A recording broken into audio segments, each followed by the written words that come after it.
All right, welcome to the Money Puzzle. Last week I called it Peace of Mind Radio. Yeah, you did. It's actually the Money Puzzle, which we changed the name about a year ago, and I still haven't figured it out. But anyway, all right, so welcome to the Money Puzzle. Today we're talking inflation. Again, it's a follow-up from last week. If you didn't get a chance to watch last week's show, make sure you go back and check out last week's show. We specifically talked about gasoline, so we're not necessarily going to talk about gasoline explicitly today. Today we're talking more about just general inflation, how it affects clients, and what you should do to prepare for it. Because what we do know, because we've had a ton of people walk in the door over the last year, is that you're not preparing for it, or you've not prepared for it. And so we're going to make sure that we talk about ways that you can do, or things that you should be doing today to prepare for situations like this where we have huge inflation. So with that being said, phone number for us, 502-200-5214 or 5210. And just so you know, we've had a couple people ask our office location. We're actually here in Louisville, and building is at the corner of Hurstbourne Lane and Shelbyville Road. So we've had several people ask, hey, where are you located? So we thought we would point that out. But we're not in the Flash Cube building. We're next door to the Flash Cube building. That's right. Yeah, we're actually right sort of behind, next door, behind, something like that. But anyway. Behind P.F. Chang's. That's behind P.F. Chang's. Yeah, there you go. So with me today, Chris Vaughn. Chris is one of our partners, and he and I were, before the show, before we recorded the show, we were just talking about inflation and how it affects people. And really, I'd say over the last 3, 4, 5 months, right, this has been the topic of conversation when somebody walks in the door, right? Oh, yeah, It's all about inflation. That's all anybody ever talks about is they're paying more at the pump. They're paying more just when they go to the grocery store. So Chris and I were like, hey, what should we do? Well, let's do a show on, let's continue on conversation with what Aaron and I had last week, and let's talk about inflation. Generally speaking, we're going to walk through, and we've got several of them here. Yep. We're going to walk through the different, I guess, the main points of inflation, right? Yeah. Because there's a big disconnect between the reported inflation that we hear reported every day and what inflation really is. So talk about the government, the CPI minus food and energy. Talk about how they, it's a disconnect, really. Yeah, it is. What they base the inflation number on, when you see that number on the news or on your app or however you take your news in nowadays, it's the CPI-U. So the CPI is the Consumer Price Index, and then there's a bunch of different versions, and the U is urban. And I don't remember all the details about how you get into it, but it's basically this is how much it costs to live in a city in the United States. And then what they're looking at is a year-over-year number. So when they say it's, I think it was 8.6 is what we got for May. Is that right? I believe so. So what they're saying is it costs 8.6% more for everything that you buy than it did in May of last year. That's what that means. But you know what? We were talking about some other things. Gas is not up 8.6% since last year. It's up a whole lot more than that. And everything that you buy is affected by the cost of fuel. You all were talking about it last week. When you go to the grocery store and you go, oh my gosh, these bananas they've gone way up. Why are bananas more expensive? Because you still have to get them to the grocery store. They don't grow this stuff behind the store. So fuel is driving the cost of everything like that, and it's a whole lot more than 8.6%, at least in what we feel. Yeah, and don't you think so we're talking about inflation day, but this really kind of goes to most government numbers, right? If we look at, because we talked about this the other day, just in our group, talking about the unemployment number, that's what, 3.6, 3.8%, something like that. That's ridiculous. We know it's probably more along the lines of, I always say it's the unemployment number plus 15%. Yeah. Is really what the number should be. So it's probably closer to 18, 20%. Well, it's the numbers based on how many filings they've had for unemployment claims. That's not, there's more to it than that in reality, but there's no way for them to calculate that accurately. That's why it's always worse than what they say it is. Yeah, I totally agree. But again, I bring that up because I think inflation is the same thing, right? So inflation, they say, is running 8+%. My guess is we're going to get another inflation number coming out, probably in the next couple of weeks. Did they give June yet? Or no, we'll get June here in a couple of weeks. What I meant to say. We'll get that We'll get that month, here in a couple of weeks. Yeah, and my guess is probably going to be probably closer to 9%. I think it's going to be similar to what they gave us last Yeah, month, or maybe worse. Yeah. Yeah, it could be closer to 9%. So what we thought we'd do is, and I actually posted this on my LinkedIn page. So if you want to go back and check out the full article, just go back, search me up on LinkedIn, and read my last post, I believe, or maybe it was the post prior to that. But let's just walk through this, because what I did was I said, okay, what are the things that we consume or use, and what's the general hey, people walked by and they were like looking at us like, and I was like, all right, we're doing a podcast anyway. But what I thought I'd do was sort of run through, and that's what we'll kind of go back and forth here. Let's just run through the top items, groupings, if you will, that affect us the most, and when we were researching it, what research said has actually happened. Okay. All right. So first of all, let's talk about food. Right. So I don't. It's one of those things. I didn't find a specific number. Okay. But generally speaking, the way I look at it is, and I've talked to a lot of people, you go to the grocery store, I know I buy kind of the same stuff, right? Yep. I'm not a click list guy, so I don't just click the exact same stuff. But when I go in there, I'm pretty much buying the same stuff, unless I have to buy toothpaste one off or detergent or what off. But for the most part, if I go in there, if I go back 2 years ago, my average bill was somewhere 120 to 100, 110, 120 bucks, something like that. Right? I go in there, buy the same stuff, not like I'm buying anything different, still the same brands, whatever I was buying before, and now I'm like 150 to 170. That's more than 8%. Yep. Yeah, I'm not can't do math that quick, but I can tell you that's more than 8%. Yeah, agreed. Right? So what's been your experience? And I would tell you the same thing now. In my house, my wife does all the grocery shopping. And before you get upset, the reason she does all the grocery shopping is because if I do it, we're going to have donuts and beer. That's the only thing that'll make it home if I go to the grocery store. I do remember to get, toothpaste and deodorant and stuff. That's about it. So anyway, I can tell you she is a click list person at Kroger. Yep. She's really loyal to that. So she's ordering basically the same things week in and week out with some one-offs. And she's been complaining about the cost of multiple things for quite some time now. So I couldn't give you the numbers. She intentionally keeps that away from me just, to keep my brain from exploding. But she has been griping about how food has really, really skyrocketed the last almost a year now. Yeah. All right. So we kind of handled gasoline last time, so we won't necessarily talk about. But gas. I would go into more on the food side. My opinion, it is the cost of fuel that is driving that cost of gasoline. These are not finished goods that are being produced for the most part you buy in a grocery store. Food or consumables. That we don't have a supply problem with that necessarily, other than the cost of getting it to market. Well, the other thing I was going to say, energy-wise, you were energy. Where I was going to take that was, I'm not going to necessarily talk about gasoline. However, I do think it's an important point, and Chris brought it up. And by the way, we didn't talk about that. It just happened to come up. If you go back and look at Target and look at their earnings report from last month, they actually, top-line revenue, which is kind of gross revenue, okay, their top-line revenue grew. Their visitation, meaning the people that walk in the door, traffic count, was up. Why they missed numbers, and they missed pretty big last quarter, was because of fuel charges. It was almost $1 billion in extra fuel charge they were going to take this calendar year alone, in fuel cost, unanticipated fuel costs. And that's not a total $1 billion. That's more than what was already anticipated. Correct. Right? Yeah. Yes. Correct. Yeah. So that's why. I mean, if you look at it, you're like, okay, look across the board at the earnings, and we're not going to talk about earnings right now. But if you look across the board earnings, a lot of the misses, if you will, were due to energy costs. Yeah. It wasn't due to traffic count. It wasn't due to us coming out and spending money. It was due to energy costs, which again, we don't think of that as inflation. Yes, gas prices have gone up. But that's really, an impact of inflation is when we look at our 401ks and all the prices have gone down. It's the fundamental or the underlying factor, if you will, is fuel costs. Yeah, and that's the big one, no question. Oh, yeah, absolutely. It's kind of been a punch in the face. All right, let's talk about housing. So we're in Louisville. It's not as bad as it was about a year ago. Oh, it was unbelievable last year. Unbelievable over the last couple of years, but housing prices have gone through the roof. It is slowing down. So we got housing starts have fallen considerably. Now, it is slowing down. That's not to say it's slow.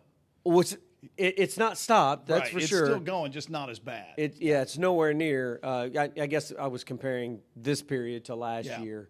It's dramatically slowed down, but it's still good. Don't misunderstand. However, so we looked at the U.S. National Home Price Index. The average across the United States is up 18.6%. That's year over year. That's not like over the last 10 years. That's since last year. That's Since last year, unbelievable. it is shocking. Yeah. Now, and the average home price was $227,000, something like that. That's a big number, right? It's almost $40,000. Right. So if you think about it, just to put that in perspective, if you're up 18% year over year, right, on a $200,000 house, that means that your $200,000 house last year is worth $236,000 this year. Yeah. That is huge. It's more than what most people can process.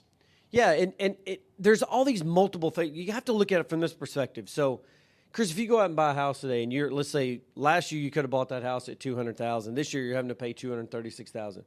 Your mortgage payment has gone up, Absolutely, it right? has. Yeah. So now you're paying more for that house, right? And my tax bill has gone And your up. tax bill's gone up, And my homeowner's insurance is going to go up because the insurance company has to cover more now. right? So now you have less. That's a form of inflation. Absolutely. it When is. your tax bill goes up, when your homeowner's insurance, so there's all these trickle down effects of increase across the board. Number one, but that's more. We're just talking about housing increases. Yeah. So it's not just what you pay for your house.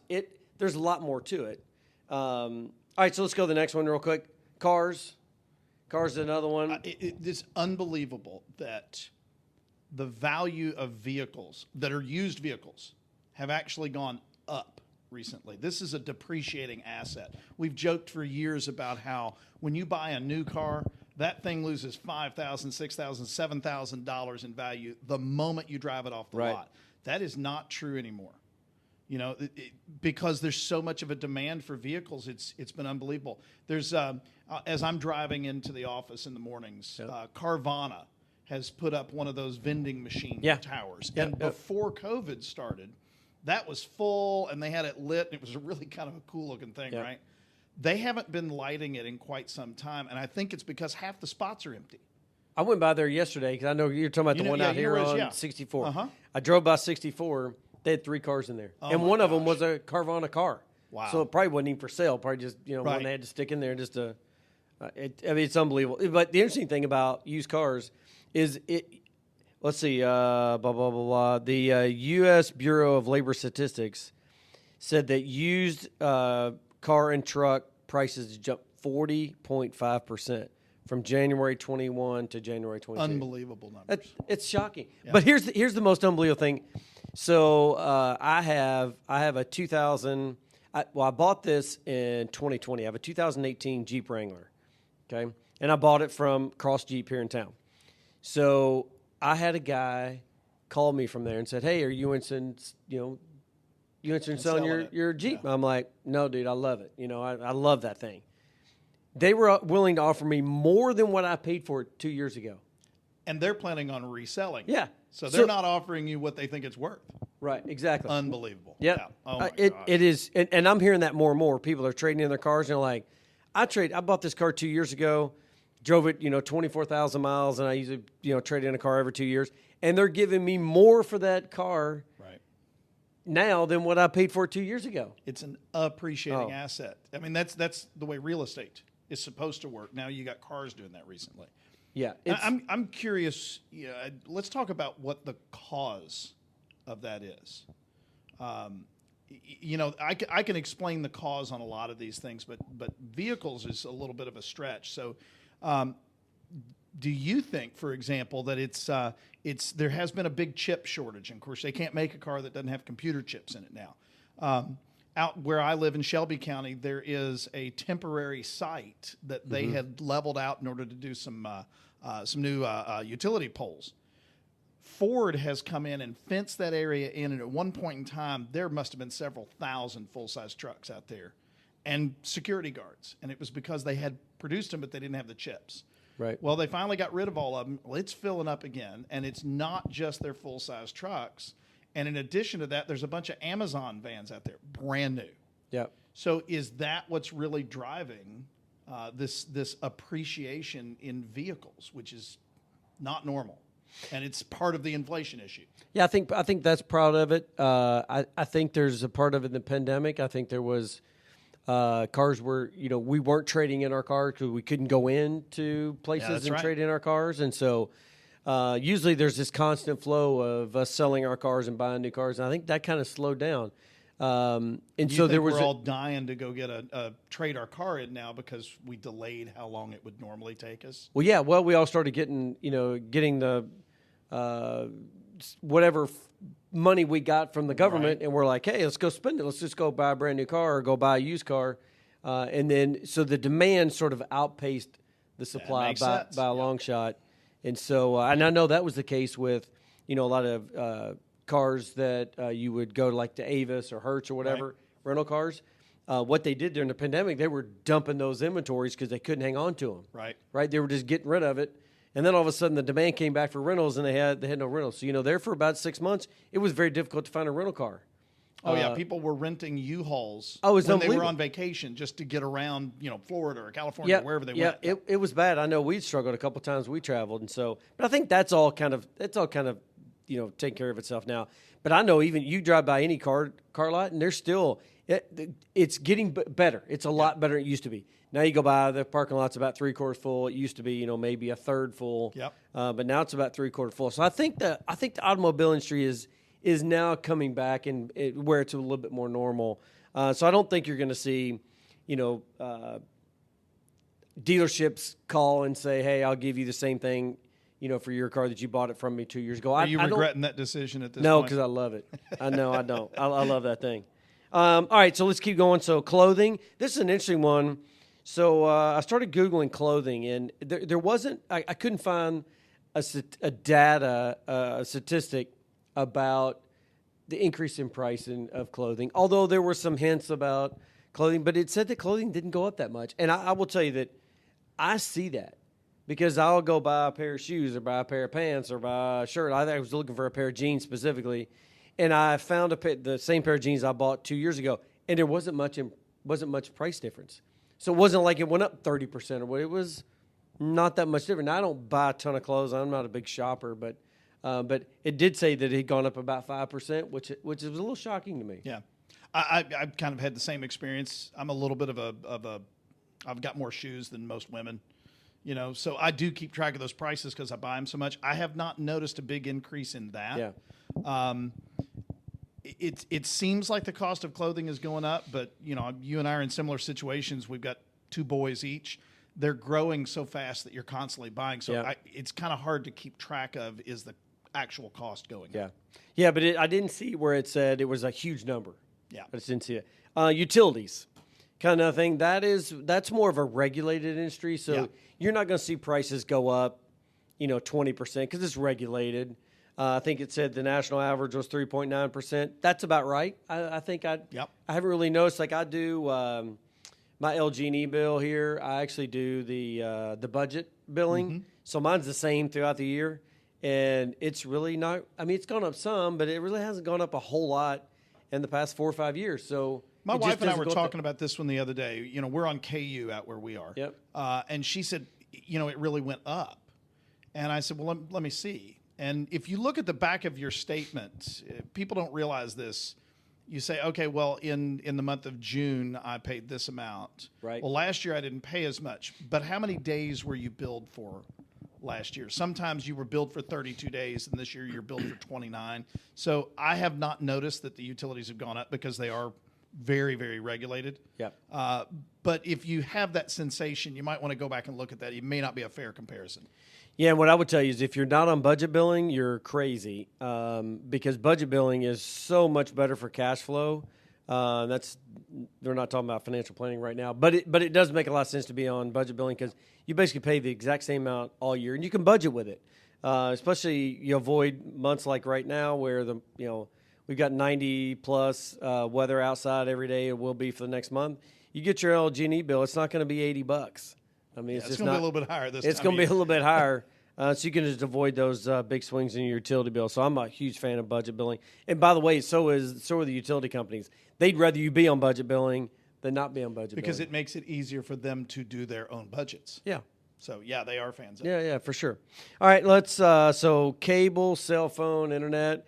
Another one that I haven't seen increase that much, like on my cell phone bill, it's been pretty much the same. It's gone up a little bit, but not a tremendous amount. Now I have, if I go get a new phone or something, the price of that, if I want to get that on a budget or on a build over 12 months or whatever, that'll increase it. But I really haven't seen the service go up that much. I haven't really noticed anything on that. Keep in mind that in that industry, most everybody is in a price contract. So, Yeah. it has to do with when you buy the phones and Yeah. all that. And here's the price. So you don't see those go up very, very rapidly because they're kind of built out a year or two in advance. Yeah, the only exception to that, I'd say, so we kind of lumped this. That's really part of utility, but I lumped the cell phone, internet, and cable in one lump because cell phone, I've really not noticed it. My internet, which is lumped into my cable, I did go back and look at the last 12 months. It's pretty much been that's what they've has been pretty consistent. It's the cable. My cable bill went from $190, which is completely ridiculous to begin with, but it's $190. I don't know, a year and a half or so ago, and it's a $225, I believe now. Wow. That's an 18% increase, and I still watch the same 8 channels. Not like Right. I watch anything different. I'm not watching anymore. But they'll just tell you that the price of just delivering content is going up. Well, and that kind of feeds into this. This would also, I would consider it to be a utility / entertainment type thing. My internet, I don't have regular cable. I use streaming services Right. for my live TV. But I do have cable internet. That's in a contractual price that I'm grandfathered into. As long as I don't change it, I'm going to get that price forever. But the different streaming services, the way that we're consuming our entertainment, those are going up, and they're going up fast. But that's not necessarily driven by the same inflation that the rest of this is.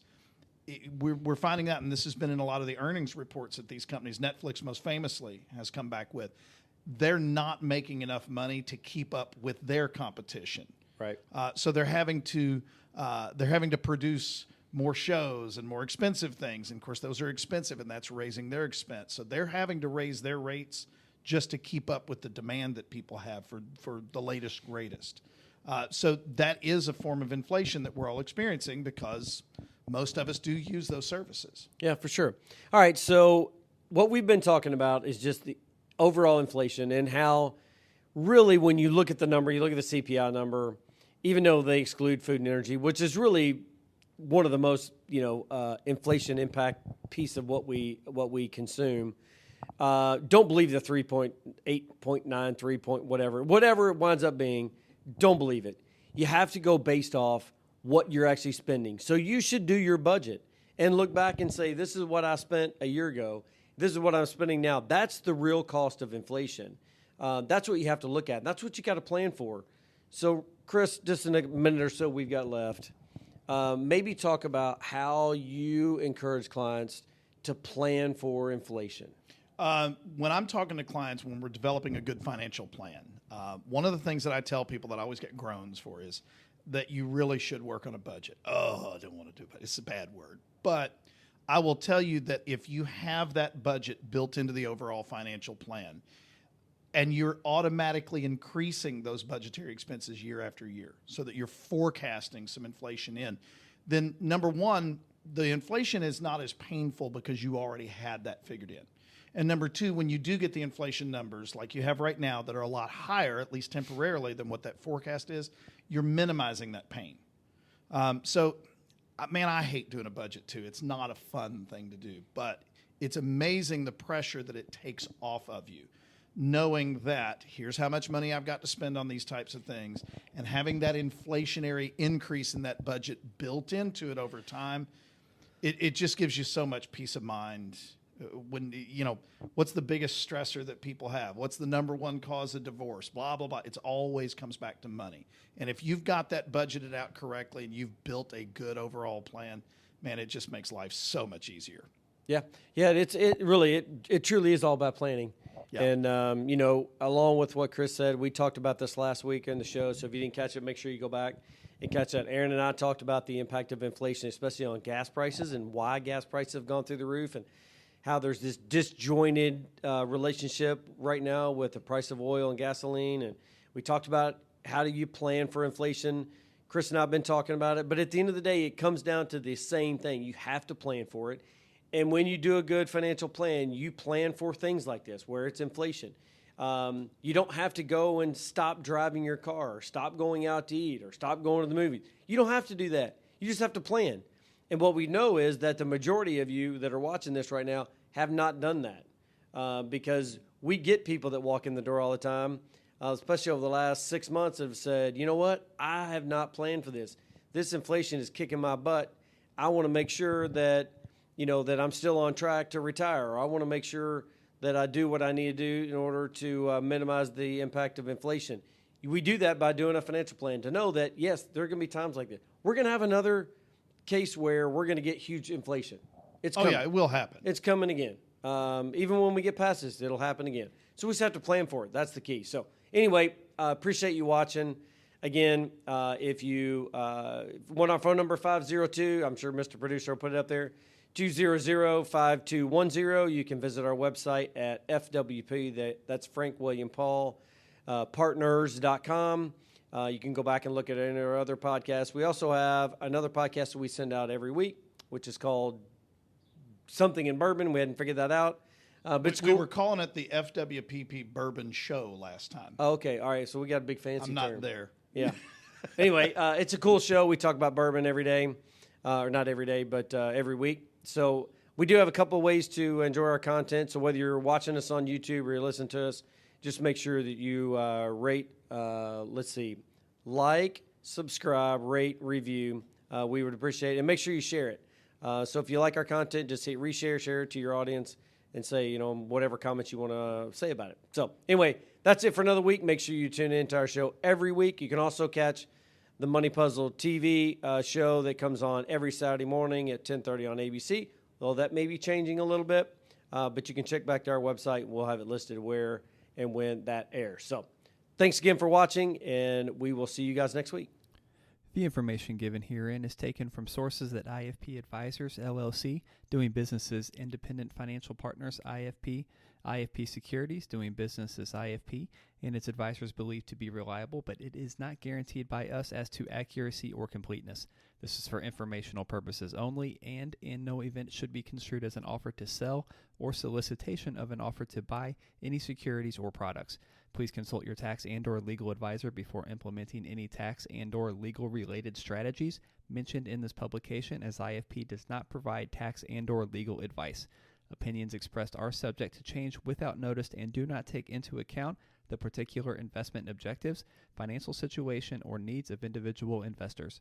This report may not be reproduced, distributed, or published by any person for any purpose without IFP's express prior written consent. Securities offered through IFP Securities, LLC, doing business as Independent Financial Partners, IFP, member of FINRA and SIPC. Investment advice offered through IFP Advisors, doing business as IFP, a registered investment advisor. IFP and Family Wealth Planning Partners are not affiliated. The information given herein is taken from sources that IFP Advisors, LLC, doing business as IFP, IFP Securities, LLC, doing business as IFP, and its advisors believe to be reliable, but it is not guaranteed by us as to accuracy or completeness. This is for informational purposes only, and in no event should be construed as an offer to sell or solicitation of an offer to buy any securities or products. Please consult your tax and/or legal advisor before implementing any tax and/or legal-related strategies mentioned in this publication, as IFP does not provide tax and/or legal advice. Opinions expressed are subject to change without notice and do not take into account the particular investment objectives, financial situation, or needs of individual investors.